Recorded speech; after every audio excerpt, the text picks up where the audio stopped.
তো ফাইনালি আজকে আমরা কথা বলবো আপার মুন 2 অর্থাৎ ডোমাকে নিয়ে, এন্ড পুরো ভিডিওটা জুড়ে ডোমার ফাইট থাকবে এবং ফাইনালি ডোমা কিভাবে মারা যায় সেই বিষয়টা নিয়েও কথা বলবো। আর এই ভিডিওতে কিন্তু পুরো স্পয়লার দিয়ে ভর্তি, সুতরাং যারা যারা স্পয়লার চান না তারা একটু কষ্ট করে এই ভিডিওটা স্কিপ করবেন। এবং তার সাথে চলুন আমরা শুরু করি। তো হাসিরা ট্রেনিং এর পরে মুজান এখানে ভিজিট করে কাগায় উবায়াশিকে এবং সেখানে উবায়াশিকে সে মেরে ফেলতে চায় এবং যার ফলে সে মনে করে যে উবায়াশিকে যদি মেরে ফেলা হয় এখানে তাহলে ডিমন স্লেয়ার কর্পটা অনেক বেশি দুর্বল হয়ে পড়ে এবং তার সাথে সে কিন্তু নেজুকোকে কনজিউম করার চিন্তা ভাবনা নিয়ে এখানে আসে। ওয়েল এখানে নেজুকোকে কেন কনজিউম করবে যদি আপনারা না জেনে থাকেন তাহলে আপনাদেরকে সরাসরি বলে দিই আমি। তো নেজুকো এমন একটা ডিমন, সে কিন্তু শুধুমাত্র সানলাইটকে কন্ট্রোল করতে পারে, অর্থাৎ সানলাইটের ভিতরেও সে বেঁচে থাকতে পারে। সুতরাং যদি এখানে মুজান নেজুকোকে কন্ট্রোল করে, অর্থাৎ সে যদি তাকে খেয়ে ফেলে এবং সেও কিন্তু তারপরে সানের ভিতরে যাইতে পারবে, অর্থাৎ সূর্যের আলোর ভিতরে সে বেঁচে থাকতে পারবে। কিন্তু এখন কিন্তু সে সূর্যের আলোর ভিতরে যাইতে পারে না বা বেঁচে থাকতে পারবে না। ওয়েল এখানে কাগায় উবায়াশিকি আগে থেকে জানতো যে মুজান তাকে ভিজিট করতে আসবে। এমনটা কিসের জন্য? কারণ এমনটা হলো যে উবায়াশিকি ফ্যামিলির কাছে এমন কিছু প্রেডিক্টেবল শক্তি আছে যে শক্তির কারণে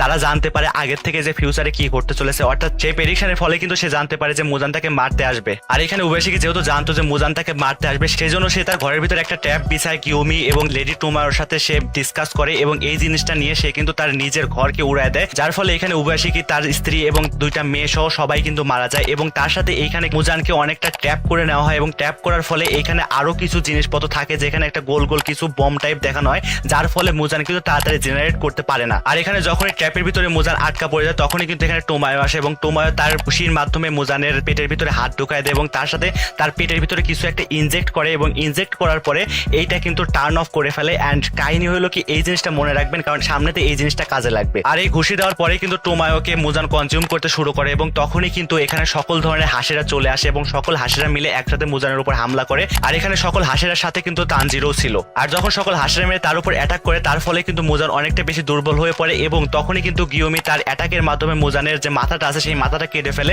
তারপরে এখানে কিন্তু মুজান জাস্ট নো টাইমের ভিতরে তার মাথাটা আবারও রিজেনারেট করে ফেলে, যার ফলে গিওমি বুঝে ফেলে যে তাকে এইভাবে মারা যাবে না, অর্থাৎ মুজান এইভাবে মরবে না। শুধুমাত্র তাকে মারার একটাই উপায় আছে, সেটা হলো আজকে পুরো রাত ধরে তাকে মারামারির ভিতরে হ্যান্ডেল করে রাখতে হবে এবং যখনই সকাল হবে অর্থাৎ সূর্য উঠবে তখন তাকে সূর্যের ভিতরে নিয়ে গেলেই একমাত্র সে মরবে, অর্থাৎ মুজান সূর্য ছাড়া কোনোভাবেই মরবে না। আর ঠিক যেমন ভাবে উবায়াশিকি মুজানকে মারার জন্য একটা ট্যাপ বিছাইছিল এবং সে একটা ট্রিক ইউজ করছিল, ঠিক তেমন ভাবে মুজানও কিন্তু এখানে একটা ট্রিক ইউজ করে এবং সে বিবা প্লেয়ার যে নাকিমে আছে সেই নাকিমের মাধ্যমে সকল হাসিরা এবং যতগুলো ডিমন স্লেয়ার ছিল সবাইকে কিন্তু ট্রান্সপোর্ট করে একদম ইনফিনিটি ক্যাসেলের ভিতরে নিয়ে আসে। আর যখনই নাকিমের মাধ্যমে তাদেরকে ট্রান্সপোর্ট করা হয় ইনফিনিটি ক্যাসেলের ভিতরে তখন কিন্তু তারা একসাথে আসে না, তারা কিন্তু একটা গ্রুপে ডিভাইড হয়ে যায়, অর্থাৎ এক একজন হাসিরা বা এক একজন ডিমন স্লেয়ার এক এক জায়গায় একা একা হয়ে যায় এবং তারা কিন্তু আলাদা ডিভাইড হয়ে যায় যাতে মুজান তাদেরকে মারতে পারে এবং সহজে তাদেরকে হারাইতে পারে। সেই প্ল্যান করেই কিন্তু এখানে মুজান আসে। আর এখানে তানজিরো এবং গিও একসাথে ছিল এবং তার সাথে এখানে ওবেনাই এবং মিৎসুরি একসাথে ছিল, আর তারপরে গিওমি এবং মোচিরো ছিল একসাথে। আর বাকি রইল এখানে জেনেটসু, ইনোসুকে, শিনোবু এবং সানেমি, তারা কিন্তু আলাদা আলাদা ভাবে আলাদা আলাদা জায়গায় ট্রান্সপোর্ট হয়েছিল। আর এখানে আমরা দেখতে পারি যে এখানে কিন্তু অনেক ছোট ছোট ডিমন ছিল যারা কিন্তু এখানে হাসেরা এবং অন্যান্য ডিমন স্লেয়ারদের প্রতি অ্যাটাক করতেছিল। আর এখানে আমরা বুঝতে পারি ডিমন কিং মুজান কিন্তু তার টিক্সটা অ্যাপ্লাই করে এখানে আসছে, কারণ সে কিন্তু সকল ধরনের ডিমনকে একসাথে জোগাড় করে নিছে, যার ফলে সে কিন্তু সকল ধরনের তার শত্রুদেরকে একসাথে মেরে ফেলতে পারে এবং যতগুলো হাসেরা আছে তাদেরকেও মেরে ফেলতে পারে এবং এর ফলে কিন্তু পুরো ওয়ার্ল্ডের ভিতরে ডিমনদের অ্যাটাকটা কমে গিয়েছিল। আর এইটাই কিন্তু আমরা পরবর্তীতে গিয়ে এখানে বুঝতে পারি। আর তারপরে আমাদের সিন চেঞ্জ হয় এবং সিন চেঞ্জ হওয়ার পরে আমাদেরকে শিনোবু দেখানো হয় এবং শিনোবু এখানে গিয়ে মিট করে ডোমার সাথে। আর শিনোবু ডোমাকে দেখার সাথে সাথে সে বুঝে ফেলে যে এই সেই ডিমন যে আমার বোনকে মেরেছিল। আর ঠিক অন্যদিকে আমরা দেখতে পাই যে ডোমা কিন্তু এইখানে অনেকগুলা মানুষকে একসাথে মেরে তাদেরকে কনজিউম করতেছিল। আর তখনই কিন্তু এখানে চলে আসে শিনোবু এবং শিনোবুকে দেখার সাথে সাথেই সে কিন্তু শিনোবুর সাথে অনেক ভালোভাবে কথা শুরু করে, অর্থাৎ এক ধরনের যে ভালোবাসার কথা এরকম তাদের জন্য কথা শুরু করে। কিন্তু আমরা কিন্তু জানি যে এইখানে ডোমা যতটুকু ইনোসেন্ট বা সাজার চেষ্টা করে তার চেয়ে বেশি কিন্তু সে খারাপ একটা ডিমন, অর্থাৎ তার ভিতর কোনো কিন্তু ইমোশন নেই এবং ভালোবাসা তো দূরেই থাক। আর এখানে শিনোবু ডোমাকে দেখার সাথে সাথে সে বলে যে তুমি আমার বোন কানাওকে মেরেছো এবং তারপরেই কিন্তু সে একদম সরাসরি ডোমার উপর অ্যাটাক করে দেয় এবং ডোমারও তখন মনে পড়ে যায় হ্যাঁ তার বোনকে আমি মেরেছি। এবং তারপরে যখন সে অ্যাটাক করার পরে কিন্তু সে তার চোখের ভিতরে কিছু পয়জন ইনজেক্ট করে দেয় এবং ইনজেক্ট করার পরেই কিন্তু সে আবার ফিরে আসে এবং সে মনে করে যে এই পয়জনের ফলে হয়তো সে একটু উইক হয়ে যাবে। আর যারা জানেন না তাদেরকে আমি বলে দিই, এখানে শিনোবুর যে শর্টটা আছে সেই শর্টের ভিতরে কিন্তু সে অনেকগুলা পয়জন একসাথে রাখে সে এবং সেই পয়জনগুলা যখন সে ডিমনের সাথে ফাইট করে তার সেই ডিমনের ভিতরে ইনজেক্ট করে দেয়। ইনজেক্ট করে দেওয়ার ফলে ডিমনগুলো অনেক বেশি উইক হয়ে পড়ে। ডিমনগুলো উইক হওয়ার পরে কিন্তু সে অনেক সহজভাবে ডিমনগুলোর গলা কেটে দেয় এবং তাকে মেরে দেয়। আর শিনোবু এখানে ডোমার উপর অ্যাটাক করার পরে যে পয়জনটা ইনজেক্ট করে সেই পয়জনের ফলে ডোমার তেমন কিছুই হয় না এবং ডোমা সেটাকে কনজিউম করে ফেলে এবং তারপরে এখানে ডোমা তার blood Demon art frozen lotus use করে এবং ফ্রোজেন লোটাস ইউজ করার সাথে সাথে তার চারপাশের যে আবহাওয়াটা সেই আবহাওয়াটা কিন্তু একদম ঠান্ডা হয়ে যায়। আর এখানে ডোমা তার ব্লাড ডিমন আর্ট ইউজ করার পরেও শিনোবু কিন্তু তার সাথে ফাইট করতে থাকে এবং শিনোবু তার ভিতরে ইনজেক্ট পয়জনের মাধ্যমে সে কিন্তু 5 ধরনের পয়জন তার ভিতরে ইনজেক্ট করে, অর্থাৎ ডোমার ভিতরে 5 ধরনের পয়জন ইনজেক্ট করার পরে ডোমার এখানে কিছুই হয় না এবং সে কিন্তু সকল ধরনের পয়জনকে নোটিফাই করে সে কিন্তু সার্ভাইভ করে এখানে। আর ঠিক তার পরের মুহূর্তে শিনোবু ফিল করতে পারে যে সে এখানে শ্বাস নিতে পারতেছে না, অর্থাৎ তার প্রশ্বাস নিতে কষ্ট হচ্ছে এবং তার লাংসের যে সিস্টেমটা, হার্ট রিপিটিং সিস্টেম, সেই সিস্টেমটা অনেকটাই নষ্ট হয়ে যাচ্ছে আস্তে আস্তে। ওয়েল এখানে যদি আমি ফ্রোজেন লোটাস সম্পর্কে আপনাদেরকে একটু ধারণা দেই, তাহলে এই ফ্রোজেন লোটাসটা এমন একটা ব্লাড ডেমন আর্ট যার ফলে তার চারপাশে একটা ঠান্ডা আবহাওয়া তৈরি হয় এবং এই ঠান্ডা আবহাওয়ার ভিতরে যদি কেউ নিঃশ্বাস নেয় বা শ্বাস প্রশ্বাস নেয় তার ব্লাড সঞ্চালন নষ্ট হয়ে যায় এবং যে এই ব্লাড ডেমন আর্টের ভিতরে নিঃশ্বাস নেবে সে কিন্তু ধীরে ধীরে এমনিতেই মারা যাবে। এবং এখানে আমরা শিনোবুকেও সেটা দেখতে পারি যে সে কিন্তু শ্বাস নিতে পারতেছিল না এবং তার কিন্তু যে হৃৎপিণ্ডটা সেটা নষ্ট হয়ে গেছিল প্রায়। আর যদি এক কথা আমি বলি, ডোমার যে ব্লাড ডেমন আর্টটা আছে সেই ব্লাড ডেমন আর্টটা রিলিজ করার পরে আপনি যদি তার ভিতরে নিঃশ্বাস নেন তাহলেও কিন্তু আপনি ওই নিঃশ্বাসের ফলেই মারা যাবেন, অর্থাৎ সেখানে নিঃশ্বাস নেওয়াটাও আপনার জন্য অনেক বেশি ক্ষতিকারক হয়ে যাবে। আর আমরা দেখতে পারি এইসব কিছু অ্যাভয়েড করেও এখানে শিনোবু ডোমার সাথে ফাইট করতে থাকে এবং ফাইট করার সময় ডোমা বলে যে আমি আজ পর্যন্ত যে কয়টা হাসিরার সাথে মিট করেছি সেই সব হাসিরার ভিতরে তুমি হলো সবচেয়ে ফাস্টেস্ট হাসিরা আমার দেখা মতে। আর ঠিক এরপরে ডোমা শিনোবুর উপরে অ্যাটাক করে এবং অ্যাটাক করার ফলে তার যে লাঞ্চটা ছিল, অর্থাৎ তার যে হৃৎপিণ্ডটা ছিল সেই হৃৎপিণ্ডটা কিন্তু সে একদম নষ্ট করে দেয় এবং যার ফলে শিনোবু একটু লড়তেও পারতেছিল না, অর্থাৎ সে যে একটু হাত উঠাবে সেই হাতটা উঠাইতে পারতেছিল না।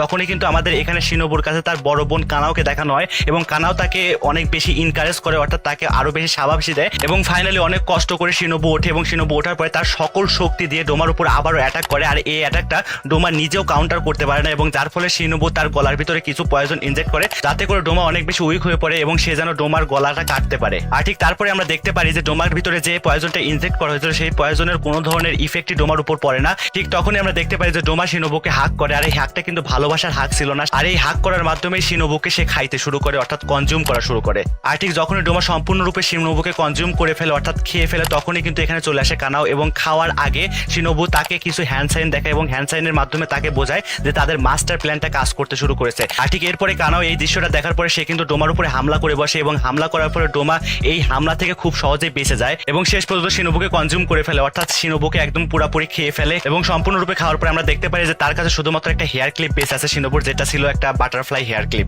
এবং যেমনটা আমি বলেছিলাম যে ইনফিনিটি ক্যাসেলের ভিতরে প্যারালালে কিন্তু অনেকগুলো ফাইট একসাথে চলতে থাকে এবং তার ফলে ডোমা কিন্তু জানতে পারে যে সেখানে একজন আপার র্যাঙ্ক ডিমন মারা গেছে। আর এই আপার র্যাঙ্ক ডিমনের মারা যাওয়ার কথা শুনে ডোমা এখানে বলে যে আমি সেই ডিমনটাকে অনেক বেশি পছন্দ করতাম এবং তাকে আমি অনেকটা বেশি ভালোবাসতাম বন্ধু হিসাবে। আর ঠিক এরপরে আমরা দেখতে পারি যে কানাও এখানে বলতে শুরু করে যে তুমি যে কথাটা বললে এটা একটা সম্পূর্ণ মিথ্যা কথা এবং আমি তোমার সম্পর্কে জানি তুমি সর্বোচ্চ বড় একটা খারাপ ডিমন এবং তুমি যে পছন্দ এবং ভালোবাসার কথা বলতেছো সেটা একটা ফেক ইমোশন। আর ঠিক এরপরে কিন্তু আমরা দেখতে পারি কানাও আরো অনেক বেশি কথা বলে ডোমার সাথে এবং কথা বলতে বলতে একসময় সে বলে ওঠে যে আমি তোমার গলাটা কেটে ফেলতে চাই। আর এই কথাটা শুনে ডোমা অনেক বেশি রাগী হয়ে যায় এবং রেগে গিয়ে কানাওয়ের উপরে হামলা করে বসে এবং এই হামলা করার পরে কানাও কিন্তু এটা থেকে অনেকটা সহজেই বেঁচে যায় এবং বেঁচে যাওয়ার পরপরই ডোমার উপরে সে হামলা করে বসে এবং এই হামলাটা ডোমারকে কাজেও লাগে, অর্থাৎ ডোমাকে সে একটা স্ল্যাশ করতে সাফল্য অর্জন করে। আর তখনই ডোমা বুঝতে পারে যে এখানে কানাও তার ব্লাড ডিমন আর্ট থেকে বাঁচার জন্য সে এখানে নিঃশ্বাসই নিচ্ছে না এবং সে তখন ডিক্লেয়ার করে দেয় যে তুমি তো শিনোবুর থেকে অনেক বেশি স্কিলড এবং পাওয়ারফুল হয়ে গেছো। আর ঠিক এই কথাটার পরে কানাও অনেক বেশি রাগান্বিত হয়ে যায় এবং রাগান্বিত হওয়ার পরে কন্টিনিউয়াসলি ডোমার উপরে অ্যাটাক করতে থাকে এবং অ্যাটাকের এক পর্যায়ে গিয়ে ডোমা তার হাত থেকে,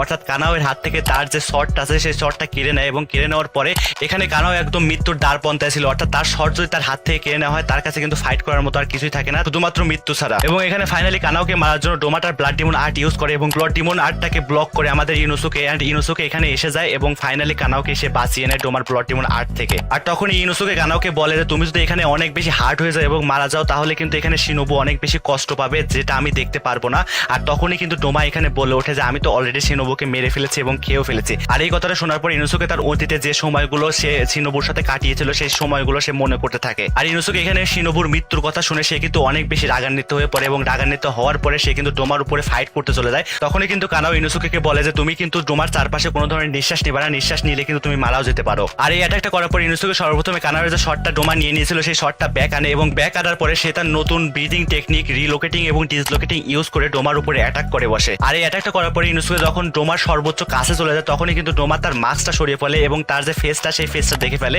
এবং ফেসটা দেখার পরে তার মনে পড়ে যায় যে তার ফেসটা পরিচিত লাগতেছে এবং চেনা পরিচিত মনে হচ্ছে তার ফেসটাকে। আর ঠিক তখনই ডোমা তার মাথার ভিতরে একটা আঙ্গুল ঢুকিয়ে দেয় এবং আঙ্গুল ঢুকিয়ে দেওয়ার পরে 15 বছর আগেকার স্মৃতি সে মনে করতে শুরু করে এবং মনে করার পরে সে বুঝতে পারে যে সে তার মাকে চিনত, অর্থাৎ এখানে যে ইনুসুকে আছে ইনুসুকের মাকে কিন্তু ডোমাই মেরে ফেলেছে। আর ঠিক তারপরে যখন ইনুসুকে জানতে পারে যে তার মায়ের মৃত্যুর জন্য ডোমাই দেয় তখনই কিন্তু সে অনেক বেশি রাগী হয়ে যায় এবং এখানে কানাও কিন্তু ঠিক হয়ে যায় এবং দুইজন দুইজন মিলে এখানে ডোমার উপরে হামলা করে এবং হামলা করার পরে তাদের এই অ্যাটাক থেকে ডোমা কিন্তু খুব সহজেই বেঁচে যায় এবং বেঁচে যাওয়ার পরে সে বলতে থাকে যে এখানে একজন আপার র্যাঙ্ক ডিমন মারা গেছে, আমাকে এটা গিয়ে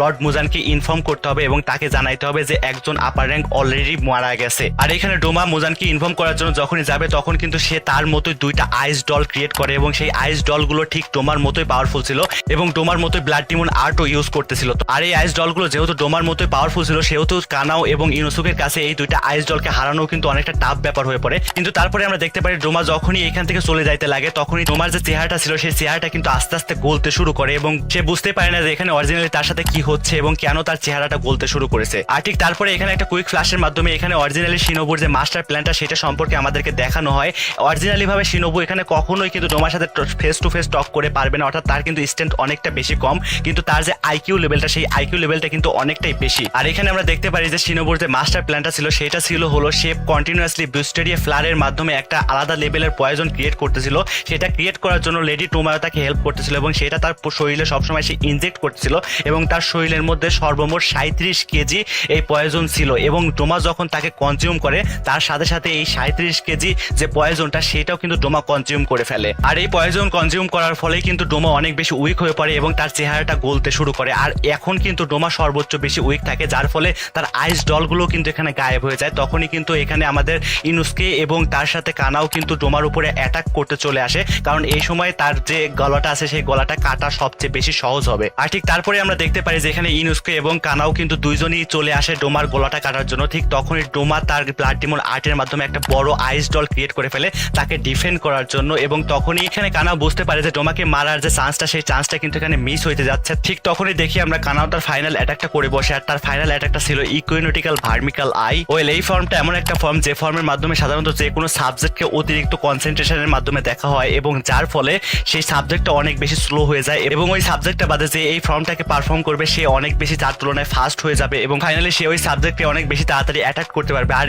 এই যে এই ফর্মটা ছিল এই ফর্মের একটা ডাউন গ্রেডে ছিল যে এই ফর্ম যে ইউজ করে সে মাত্র 2 বার এই ফর্মটা ইউজ করতে পারে, অর্থাৎ সে যদি একবার এই ফর্মটা ইউজ করে তার এক চোখ অন্ধ হয়ে যাবে এবং দ্বিতীয়বার ইউজ করলে তার 2টা চোখই অন্ধ হয়ে যাবে। তো এইখানে কানাও তার একটা চোখকে কুরবানি দিয়ে হলেও সে ডোমাকে মারার জন্য এই ফর্মটা ইউজ করে এবং ফাইনালি কানাও এই ফর্মটা ইউজ করার পরে একদম ডোমার কাছাকাছি চলে যায় এবং ঠিক ডোমার গলা সরাসরি অ্যাটাক করে দেয় এবং তার যে শটটা ছিল সেই শটটাতে ডোমার গলাটা স্ল্যাশ করার চেষ্টা করে। ঠিক তারপরেই কিন্তু দেখা যায় যে ডোমা কিন্তু এত সহজে হার মানার পাত্র না, সে কিন্তু তারপরেও তার গলাটা কাটতে দেয় না, অর্থাৎ তার গলাটা কাটা কিন্তু এতটা সহজ ছিল না। ঠিক তখনই আমরা দেখি যে ইনুসকে তার বিপরীত পাশে আসে এবং বিপরীত পাশ থেকে সেও ডোমার গলা কাটার চেষ্টা করে এবং ফাইনালি এখানে অনেক চেষ্টার পরে ইনুসকে এবং কানাও দুইজন মিলে ডোমার গলাটা কেটে ফেলে এবং ফাইনালি এখানে আপার র্যাঙ্ক 2 অর্থাৎ ডোমার দা এন্ড হয়ে যায়। আর ঠিক এরপরে আমরা দেখতে পারি যে এখানে ফাইনালি আপার র্যাঙ্ক 2 ডিফিট হয়ে যায় এবং তারপরে এখানে ইনুসকে এবং কানাওকে দেখানো হয়। এখানে ইনুসকে এবং কানাও ফিজিক্যালি ভাবে অনেক বেশি হার্ড ছিল এবং তার সাথে মেন্টালি ভাবে অনেক বেশি হার্ড ছিল। মেন্টালি ভাবে হার্ড হওয়ার কারণটা হলো এখানে ইনুসকে তার মা সম্পর্কে জানতে পারে এবং তার মা যে মারা গেছে অলরেডি এই কথাটা ভেবে সে